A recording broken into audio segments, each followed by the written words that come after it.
আসসালামু আলাইকুম। আশা করি আপনারা সবাই ভালো আছেন। অনেক দিন পর আপনাদের সাথে একটা ভিডিও শেয়ার করছি। এই হাসনাহেনা ফুল গাছটি গত বছর আমি লাগিয়েছিলাম। এইবার এই ছোট্ট গাছটিতে অনেক ফুল ফুটেছে। তো অনেকেই বলছে হাসনাহেনা ফুল গাছে নাকি সাপ আসে। আসলে কি তাই, নাকি এটা মানুষের ভুল ধারণা? আসলে সাপ ফুলের গন্ধে আসে না। এটি একটি প্রচলিত লোককথা বা ভুল ধারণা, যার কোনো বৈজ্ঞানিক ভিত্তি নেই।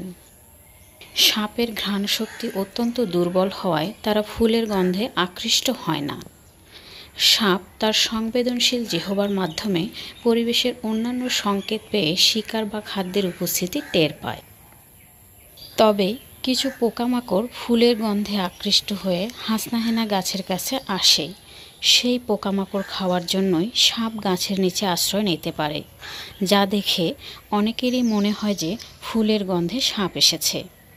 এছাড়া সাপ ঠান্ডা ও অন্ধকার জায়গায় থাকতে পছন্দ করে। যদি আপনার হাসনাহেনা গাছের নিচে ঝোপঝাড় এবং ছায়া থাকে, তাহলে তা সাপ আসার কারণ হতে পারে। সুতরাং হাসনাহেনা ফুলের গাছ আপনার বাসায় থাকলে আশেপাশের ঝোপঝাড় পরিষ্কার রাখুন।